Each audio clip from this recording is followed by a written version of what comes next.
തിരുവനന്തപുരത്ത് നിന്ന് തന്നെയുള്ള മറ്റൊരു റിപ്പോർട്ടിലേക്ക് പോകുന്നത് തിരുവനന്തപുരം തിരുവല്ലം ഇടയാർ ദ്വീപിൽ നൂറ്റാണ്ടുകൾ പഴക്കമുള്ള കെട്ടിടം കത്തി നശിച്ച സംഭവത്തിൽ പോലീസ് അന്വേഷണം ആരംഭിച്ചു. 400 വർഷത്തിലേറെ പഴക്കമുള്ള 8 കെട്ടാണ് കത്തിയത്. സംഭവത്തിന് പിന്നിലെ അട്ടിമറി സാധ്യതയും പോലീസ് പരിശോധിക്കുന്നുണ്ട്. വി അരുൺ ആണ് ഈ വാർത്തയുടെ വിശദാംശങ്ങളുമായി ചേരുന്നത്. അരുൺ, ഇന്നലെ രാത്രിയായിരുന്നു സംഭവം. അരുൺ, ഇന്നലെ തന്നെ ചില കാര്യങ്ങൾ സൂചിപ്പിച്ചിരുന്നു. അതായത് ഈ ദ്വീപിൻ്റെ പ്രത്യേകതയൊക്കെ, അവിടെ എങ്ങനെയാണ് ഈ തീപിടുത്തം ഉണ്ടായത് എന്നതിൽ സംശയമുണ്ട്. അതിനുള്ള ഒരു അട്ടിമറി സാധ്യത, അതായത് ഈ സ്വത്തുമായി ബന്ധപ്പെട്ട ചില തർക്കങ്ങളും അങ്ങനെയുള്ള റിപ്പോർട്ടുകളും ഒക്കെ പുറത്തു വരുന്നുണ്ടല്ലോ അരുൺ.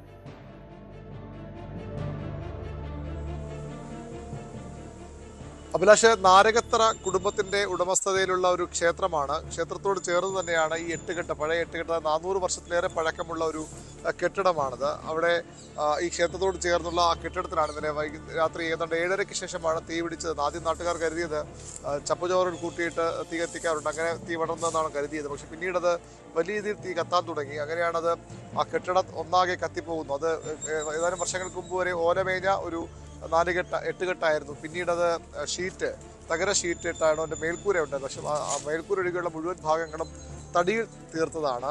അതിനടുത്തുള്ള ഒരു ക്ഷേത്രം തന്നെ കാണുമ്പോൾ തന്നെ നമുക്ക് വ്യക്തമാകും. അത് പൂർണ്ണമായും തടിയിലുണ്ടായിരുന്ന ഒരു കെട്ടിടം. 400 വർഷത്തിലേറെയെങ്കിലും പഴക്കമുണ്ട്. കൃത്യമായ കണക്കല്ല. ഇത് ആർക്കിയോളജി വകുപ്പിൻ്റെ ദേശീയ ആർക്കിയോളജി വകുപ്പ് ഉദ്യോഗസ്ഥരൊക്കെ ഒരു ഘട്ടത്തിൽ വന്ന് ഏറ്റെടുക്കാനുള്ള താല്പര്യമൊക്കെ അറിയിച്ചിരുന്നു. പക്ഷേ കുടുംബാംഗങ്ങൾക്ക് വിട്ടുകൊടുക്കാൻ താല്പര്യമില്ലായിരുന്നു. അങ്ങനെ അവർ സംരക്ഷിച്ചു പോകുന്ന ഒരു വീടാണ്. വല്ലപ്പോഴും മാത്രമേ ഇവിടെ താമസക്കാർ വരികയുള്ളൂ.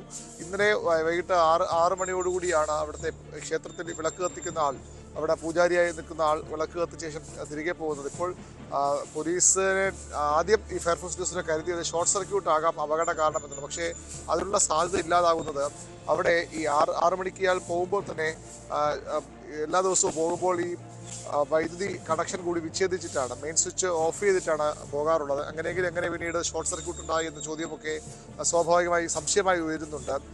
അതിന് ചുറ്റിപ്പറ്റി ഒരാൾ എപ്പോഴും ഒരു മാനസികമായ അത്ര സ്ഥിരതയില്ലാത്ത ഒരു വ്യക്തി പലപ്പോഴും അവിടെ ചുറ്റിപ്പറ്റി നിൽക്കാറുണ്ട്. അവിടെ അയാൾ പലപ്പോഴും അവിടെ നിന്ന് ചില സാധനങ്ങളൊക്കെ എടുത്തുകൊണ്ട് പോകാറൊക്കെ ഉണ്ട്. അതുകൊണ്ട് അയാളുടെ ചുറ്റിപ്പറ്റിയാണ് ഇപ്പോൾ ഒരു സംശയമുള്ളത്. കത്തിച്ചതാണോ എന്ന സംശയം ആ രീതിയിലാണ് ഉയരുന്നത്. വലിയ രീതിയിൽ കടത്തിലവിടെ ഉത്സവമൊക്കെ ആയിരുന്നു. അതുകൊണ്ട് തന്നെ വലിയ രീതിയിലുള്ള എണ്ണയൊക്കെ ശേഖരിച്ച് വെച്ചിരുന്നു.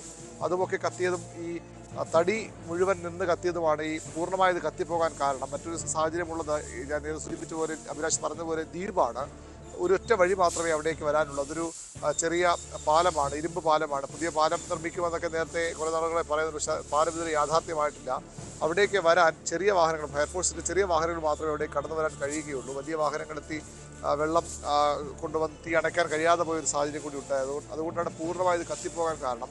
വലിയ ദുരൂഹത നാട്ടുകാർ ഇപ്പോൾ സംശയിക്കുന്നുണ്ട്. കാരണം ഈ ഞാൻ സൂചിപ്പിച്ചതിൽ ഒരു തരത്തിലും അവിടെ തീ പടർന്നു പിടിക്കാനുള്ള സാധ്യതയില്ല. കാരണം ആ കെട്ടിടത്തിനുള്ളിൽ 8 കെട്ടിനുള്ളിൽ ആരും വിളക്ക് കത്തിക്കുകയോ ഒന്നും ചെയ്തിരുന്നു. തൊട്ടപ്പുറത്തെ അമ്പലത്തിലാണ്, ക്ഷേത്രത്തിലാണ് വിളക്ക് കത്തിച്ചത്. ഷോർട്ട് സർക്യൂട്ടിൻ്റെ സാധ്യത ഇല്ലാതാകുന്നത് ഈ മെയിൻ സ്വിച്ച് ഓഫ് ചെയ്തിട്ടാണ് അദ്ദേഹം പോയത്. അങ്ങനെയെങ്കിൽ ഏത് രീതിയിൽ തീപിടുത്തം ഉണ്ടായെന്ന കാര്യത്തിലാണ് അന്വേഷണം നടക്കുന്നത്. അവിടെ പലപ്പോഴും ചുറ്റിപ്പറ്റി നിൽക്കുന്ന ഇയാളെ കേന്ദ്രീകരിച്ചാണ് ഇപ്പോൾ അന്വേഷണം മുന്നോട്ട് പോകുന്നത്. രാവിലെ ഫോറൻസിക് സംഘമൊക്കെ വന്ന് തെളിവുകൾ ശേഖരിച്ചിട്ടുണ്ട്. പൂന്തുറ പോലീസാണ് കേസ് അന്വേഷിക്കുന്നത്. വലിയ പൗരാണിക പ്രാധാന്യമുണ്ടായിരുന്ന ഈ ചില കഥകളൊക്കെ മാർത്താണ്ഡവർമ്മ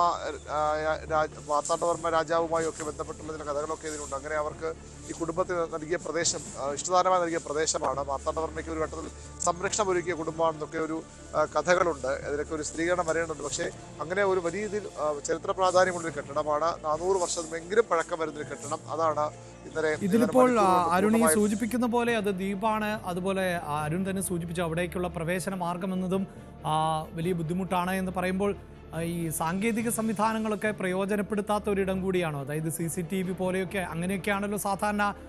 ഈ ദുരൂഹതയുണ്ടെങ്കിൽ അവിടേക്ക് ആരെങ്കിലും വന്നിട്ടുണ്ടോ, ആ ദ്വീപിലേക്ക് കടന്നിട്ടുണ്ടോ, അല്ലെങ്കിൽ അപരിചിതരുണ്ടോ?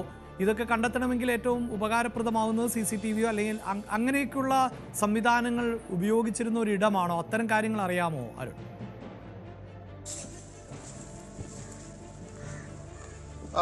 അഭിലാഷ്, ദ്വീപ് എന്ന് പറയുമ്പോഴും റെസിഡൻഷ്യൽ ഏരിയയാണ്. നിരവധി വീടുകളുള്ള ഒരു പ്രദേശമാണ്.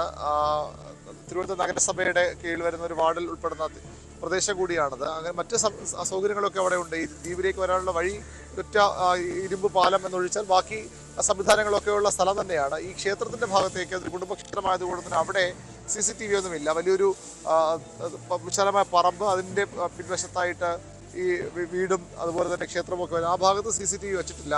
അവിടെ സുരക്ഷാ ഉദ്യോഗസ്ഥയൊന്നും നിയമിച്ചിട്ടുമില്ല. പക്ഷേ അവിടെ ഈ രീതിയിൽ പുറത്തുനിന്ന് ആരെങ്കിലും വന്നാൽ സ്വാഭാവികം അറിയാനുള്ള വഴികളൊക്കെ അവിടെ ഉണ്ടാകും. കാരണം മറ്റു വീടുകളൊക്കെ വലിയ കെട്ടിടങ്ങളൊക്കെ ഉള്ള സ്ഥലം തന്നെയാണ്. ആ രീതിയിലൊക്കെ പോലീസ് അന്വേഷണം മുന്നോട്ട് പോകുന്നു. ആ ഒരു പ്രാഥമിക സംശയം വന്നത് എപ്പോഴും അവിടെ ചുറ്റിപ്പറ്റി നിൽക്കുന്ന അത്ര മാനസികമായി അത്ര സ്ഥിരതയില്ലാത്ത ഒരു യുവാവിനെ ചുറ്റിപ്പറ്റിയാണ്. അയാൾ നേരത്തെ അവിടെ നിന്ന് ഈ സാധനങ്ങളൊക്കെ ഉരുളിയും മറ്റുമൊക്കെ അവിടെ നിന്ന് എടുത്തുകൊണ്ട് പോയി തരത്തിലുള്ള വിവരങ്ങളൊക്കെ ഉണ്ട്. പോലീസ് അത് കേസൊന്നുമായിട്ടില്ല. കാരണം അയാളുടെ മാനസിക സ്ഥിരതയില്ലാത്ത ആളായതുകൊണ്ട് ഇതിനൊക്കെ പോലീസ് നടപടിയായിട്ടൊന്നും കുടുംബാംഗങ്ങൾ പോയിരുന്നില്ല. പക്ഷേ അത്ര സംശയങ്ങളാണ് ഇപ്പോൾ ഉള്ളത്. ആ രീതിയിൽ അന്വേഷണം മുന്നോട്ട് പോകുന്നതിന് അപ്പുറത്തേക്ക് ഏതെങ്കിലും സ്വത്ത് തർക്കമൊക്കെ ഉണ്ടോ എന്ന കാര്യമൊക്കെ പോലീസ് ഈ ഘട്ടത്തിൽ അത്തരം സംശയങ്ങളിലേക്ക് പോകുന്നില്ല. നമ്മൾ ബന്ധുക്കളുമായി സംസാരിക്കുമ്പോഴും ഈ നമ്മളോട് സംസാരിച്ച ആളുടെ അച്ഛൻ്റെ സഹോദരി, അവർക്കാണ് ഈ സ്വത്തുള്ളത്, അവരുടെ കുടുംബാംഗങ്ങൾക്കാണുള്ളത്. അവിടെ വേറൊരു സ്വത്ത് തർക്കമുണ്ട് എന്ന തരത്തിലൊന്നും അവർ ഒരു തരത്തിലും വിവരങ്ങൾ നൽകുന്നില്ല. ഏതായാലും സംശയങ്ങൾ പലതും പോലീസിലുണ്ട്. അത്തരം കാര്യങ്ങളിലേക്കാണ് അന്വേഷണം പോകുന്നത്. ഈ ഫോറൻസിക് സംഘത്തിന്റെ അന്വേഷണം വളരെ പ്രധാനപ്പെട്ടതാണ്. അവിടെ ആരൊക്കെ ഉണ്ടായിരുന്നു? ഈ പറഞ്ഞ പൂജാരിയായി അവിടെ വരുന്ന ഇവരുടെ കുടുംബക്കാർ തന്നെയാണ്. അദ്ദേഹം അല്ലാതെ മറ്റാരെങ്കിലും ആ സമയത്തോടെ വന്നിരുന്നോ, അല്ലെങ്കിൽ പുറത്ത് ആരെങ്കിലും അവിടേക്ക് എത്തി മനഃപൂർവ്വം എന്താണ് എന്തെങ്കിലും ലക്ഷ്യം എന്തെങ്കിലും ഉണ്ടാകണം, അതിനുണ്ടോ? ഈ ഒന്നുകിൽ സ്വത്ത് അല്ലെങ്കിൽ ഇതുപോലെ മാനസികതയില്ലാത്ത ആരുടെയെങ്കിലും ഒരു അക്രമമായി മാറാം. ആ രീതിയിലൊക്കെ അന്വേഷണം പുരോഗമിക്കുന്നു. ഈ തെളിവുകൾ വളരെ പ്രധാനപ്പെട്ടതാണ്. ഫോറൻസിക് സംഘത്തിന്റെ പരിശോധന ഫലം വളരെ നിർണായകവുമാണ്. അഭിലാഷ്, എന്തായാലും അരുൺ സൂചിപ്പിക്കുന്നത് പോലെ 400 വർഷത്തിലേറെ പഴക്കമുള്ള ഒരു തറവാട് എന്ന് തന്നെ പറയാം. തിരുവല്ലം ഇടയാറിലാണ് നാരകത്തറ ദേവീക്ഷേത്രത്തോട് ചേർന്നുള്ള നാരകത്തറ തറവാടിന് തീപിടിച്ചത്. ഇന്നലെ രാത്രി ന്യൂസ് 18 തന്നെ ആ വാർത്ത പ്രേക്ഷകരിലേക്ക് വളരെ വേഗം എത്തിച്ചിരുന്നു. നാട്ടുകാർ തന്നെയായിരുന്നു ആദ്യം തീ അണയ്ക്കാനുള്ള ശ്രമമൊക്കെ നടത്തിയത്. അടുത്ത വീടുകളിൽ നിന്ന് വെള്ളമൊക്കെ എത്തിച്ച് തീ അണയ്ക്കാൻ ശ്രമിച്ചുവെങ്കിലും അത് ഫലപ്രദമായില്ല. എല്ലാ ഭാഗത്തും തന്നെ തീ അപ്പോഴേക്കും ആളിപ്പടർന്നിരുന്നു എന്നുള്ളതാണ്. മാത്രമല്ല ഇതിൻ്റെ നിർമ്മിതി, ഇതിൽ പ്രധാനമായും തടി തന്നെയാണ് ഉപയോഗിച്ചിട്ടുള്ളത് എന്നതും തീ ആളിക്കത്തുന്നതിന് കാരണമാവുകയും ചെയ്തു. നേരത്തെ ഇത് ഓലമേഞ്ഞ കെട്ടിടമായിരുന്നു. അതിനുശേഷമാണ് പിന്നീട് അതിൽ പുതുക്കി പണിയുകയും ഒക്കെ ചെയ്തത്. അപ്പോഴും ഈ തടി അവിടെ നിലനിർത്തിക്കൊണ്ട് തന്നെയാണ് ജോലികൾ പൂർത്തിയാക്കിയത്. തിരുവല്ലം പരശുരാമ ക്ഷേത്രത്തിലെ ഉത്സവത്തിന് കൊടിക്കൂറ കൊണ്ടുപോകുന്ന ക്ഷേത്രമാണിത് എന്നുകൂടിയാണ് അറിയുന്നത്. അതിങ്ങനെ തലമുറകളായി ഇത് മാറി മാറി ഓരോരുത്തർ സംരക്ഷിച്ചു വന്ന വീടാണ്. പക്ഷെ കഴിഞ്ഞ കുറച്ച് കാലമായി ക്ഷേത്രത്തിൻ്റെ കലവറ എന്ന നിലയിലാണ് ഈ വീട് ഉപയോഗിച്ചിരുന്നത് എന്നുമാണ് മനസ്സിലാക്കാൻ സാധിക്കുന്നത്. വിശദാംശങ്ങളാണ് VV അരുൺ നൽകിയത്.